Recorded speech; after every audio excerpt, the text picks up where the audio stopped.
What's up guys, and welcome back to the channel. So today I'm down at HBI Auto. We're going to take a look at their 2014 Porsche 991 and 911 GT3. So huge shout out to them for providing this car for me today. Make sure you guys check out their website because they have a ton of awesome pre-owned inventory in stock. I'll have a link to their website down in the description below. But we're going to find out today, is this a half-price Porsche worth buying? The newer 991 GT3s are going for the mid to high $300,000 mark.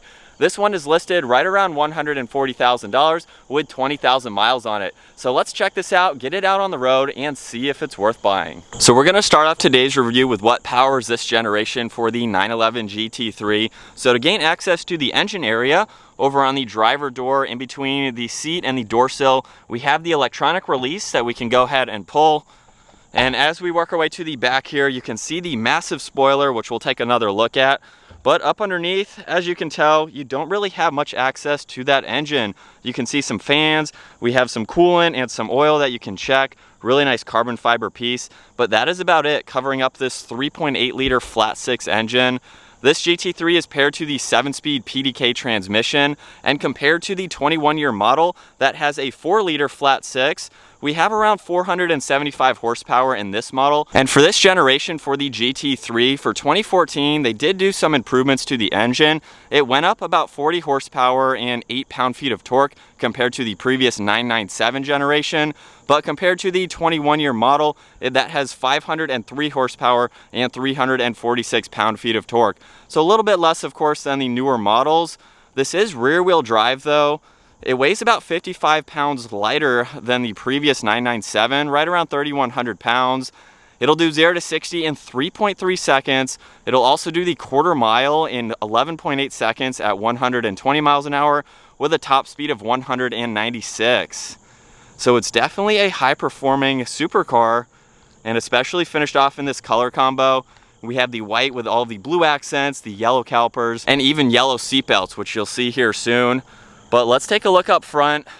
We have the classic Porsche style design with the headlights. Turn signals are down in the lower section. You can see there's a lot of cutouts in the lower section of the grille. This will help provide better cooling for all the front components. This has a front splitter there. You'll also notice too, there's a little bit more mesh in the upper section too. And then we have a front storage area. So this makes this for a practical vehicle that you could drive every single day. You can also see we have the color matched key fob, which is a really nice option. If I just hold on this lower button here, that will pop up the front storage area. There is a latch over on the left side, and you'll notice this is a large compartment. I have my camera bag over on one side, and you can see how much more space there is over on the other. So you can definitely pack in a lot of items. I own an Audi R8 and it's almost the same size. I would honestly say this is a little bit bigger, and I can stuff a lot of items in the front of my car. So I could definitely see this making it very practical to drive this every single day if you wanted to. We have a really nice front end design though. And as we work our way to the side, you can see all of the curves leading up to that headlight there, right over the fender arch. This model also has 20-inch wheels. They're 9 inches wide up front and 12 inches wide in the rear. And this also has the optional carbon ceramic brakes. You'll know that they're carbon ceramics because the calipers are finished off in yellow, and I don't know all the technicality behind that, but I know that it's more heat resistant than any other color, which is why most carbon ceramics are yellow. But I love the side profile design, especially with the blue and the decal that leads all the way to the rear tire there. Just has that classic Porsche design to it, leading all the way to this massive wing, as I mentioned earlier. It is so large that the third brake light is all the way up underneath it because of how high it is. So if we get down low here, you can see that third brake light. Really nice clean design for the rear. We have the dual exhaust right in the middle, and of course the taillights on both sides. Some more heat extraction vents, of course, to provide even more cooling. But that's a look at the exterior. Nothing too fancy about it aside from the color combo. All the lines are very clean. There's nothing too aggressive about it, but it still has that race-inspired design with that massive wing. Really nice front end look. You know that this is a special Porsche when it's coming down the road. So now let's take a look at this beautiful interior.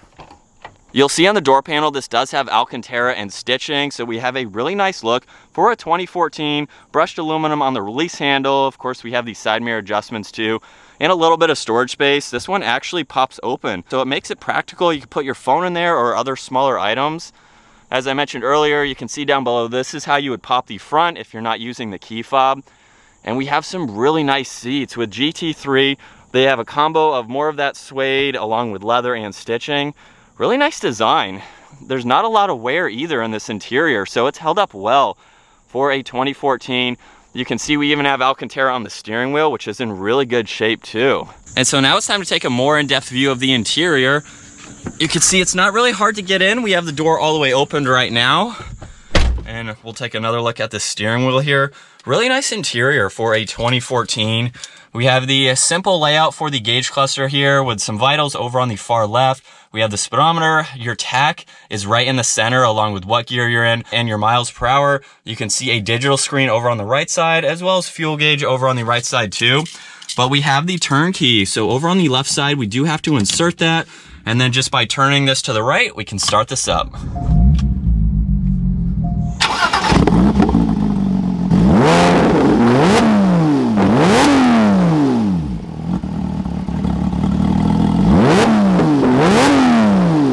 And you'll hear this sounds pretty sweet. In order to get this vehicle to rev very high, you have to have the vehicle into drive, pull on both of the paddles, which will put it into neutral, and that allows you to rev very high. I wasn't going all the way up, but this has a red line of 9,000 RPM, so you can really open up this vehicle and play with it. Over on that digital screen that I mentioned earlier, you can see a few more vitals as well as the stereo, the time, and the outside temperature.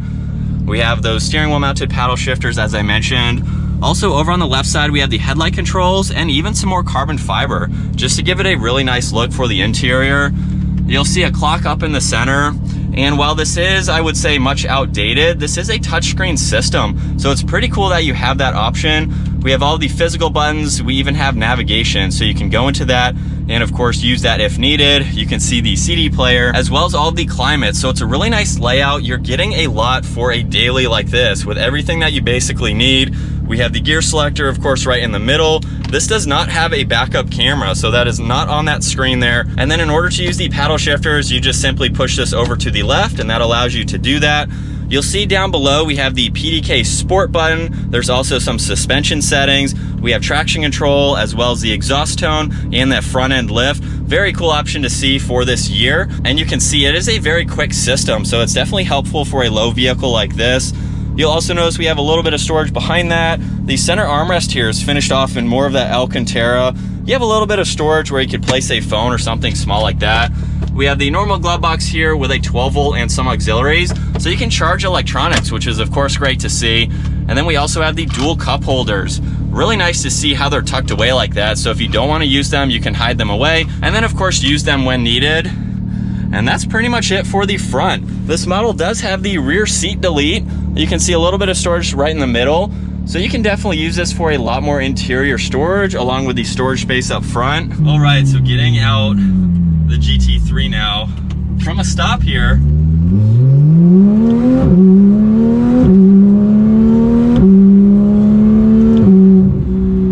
wow, that PDK transmission is incredibly quick. It's been a while since I've been behind the wheel of a Porsche with the PDK, and it is one of the fastest transmissions out there. It's so smooth and so responsive. I do also have the PDK Sport on, which makes it a lot more crisp and much quicker. We have the exhaust note on too at the moment.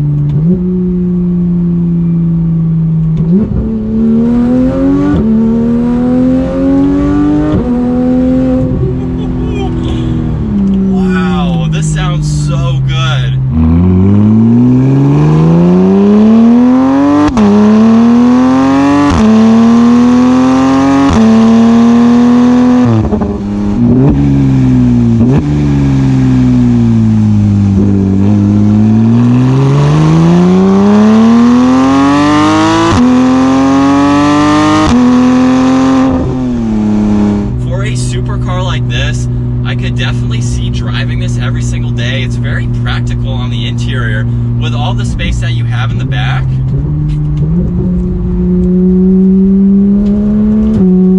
These seats just hold me in place. Going around a turn like that, oh man, this is a fun Porsche to drive.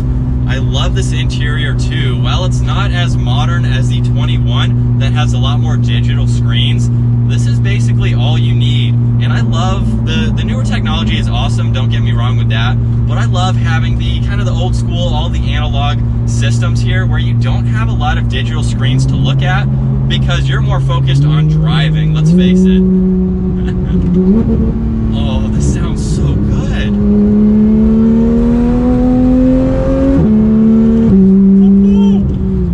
It's also pretty cool to see that this vehicle actually has some steering technology in it where going under around 30 miles an hour, the rear wheels will actually turn in the opposite direction to give you a lot more versatility and maneuverability, especially when you're tracking this. This is a vehicle that is meant to go out on the track, so that will give you some tighter steering around corners.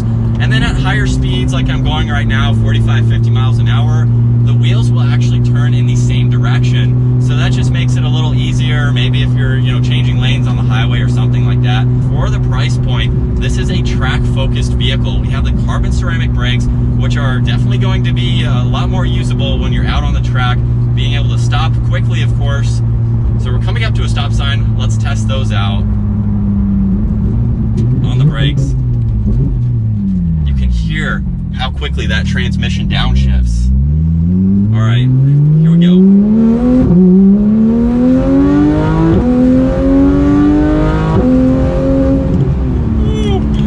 I even have that in the automatic mode there for half of that. I'm not getting nowhere near the 9,000 RPM mark there, but you can wring this out.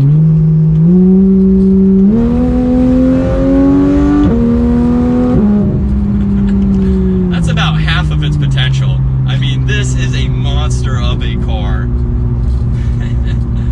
So I put a few miles on it so far, and I really don't see any downsides to this vehicle. However, the one thing is the massive wing. Looking out of my rear view mirror there, I basically just see the wing. Now I can see under it a little bit, I can see on top of it, so I can't see the road underneath it. It's just kind of right in your line of sight there. Is that a positive or negative? That's up to the driver, of course. I think it's cool to see. I do have plenty of visibility for the size of this vehicle too. Looking over my left and right shoulder there, I mean, that's what adds to the practicality of driving this every single day. I will say though, it's kind of interesting to see that we have heated seats, but the seats are manual adjusting. So I have the bar here to slide them forwards and backwards. So it's kind of funky how they eliminated power seats and added heated seats, even having the AC, which I know the compressor can add some weight.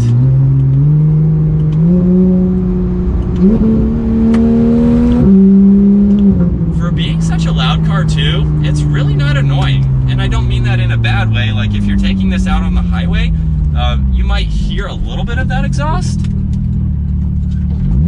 Turning radius is very impressive, but it's not loud. It's been enjoyable.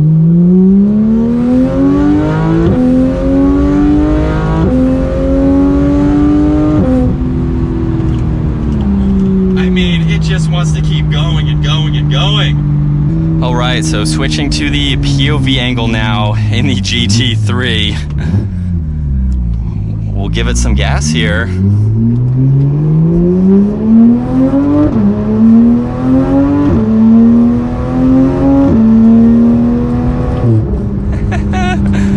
That sounds so good. And I'm definitely short shifting. I'm not going close to that 9,000 RPM mark. But I could not imagine really ripping on this and getting this out on the track.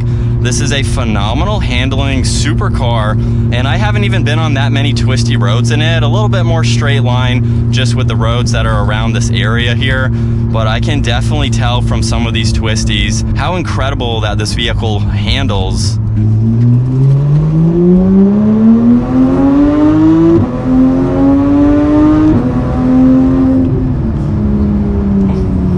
This is just such a phenomenal sounding car too. Now I did hear my brother's reviewing a Camaro right now. I'll have that video down in the description below. But from his perspective outside, he heard me fly by and said it sounded incredible. It was one of the best sounding cars he has heard. And from the interior, you can't really get that same perspective because it is more quiet. You don't really hear it. The interior is pretty well insulated too, but it is a loud car. Don't get me wrong with that. Like, you can hear that exhaust. It's just not as loud, of course, as hearing it fly by, but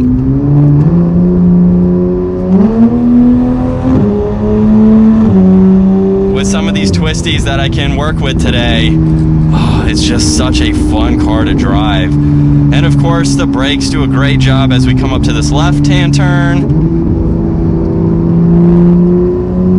Even on the gas there, wow. It's just so planted. You can get another look at this interior here. It's just a very driver-focused vehicle. And while you can get the GT3s in a manual, which I would love to drive, the PDK is a great option. If you don't want to have the manual, if you're not looking for that, I don't see any issues with the PDK. While it doesn't have the clutch, of course, I have found that if you're at a stop, you do have to give it a little bit of gas in order to get moving, as with any dual clutch system. But it's just so lightning fast. You can just get on it and book it. It is truly one of the best automatic transmissions that I've been behind the wheel of, especially in the PDK Sport. All right, let's do one more acceleration here. We'll go down to second.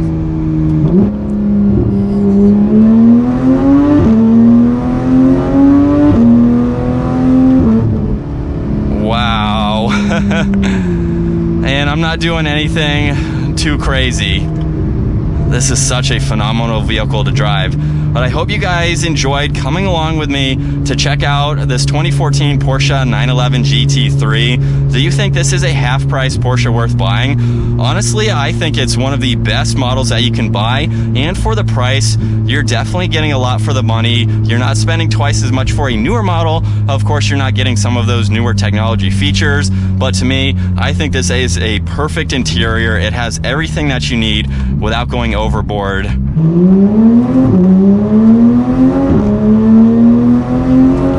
Woo!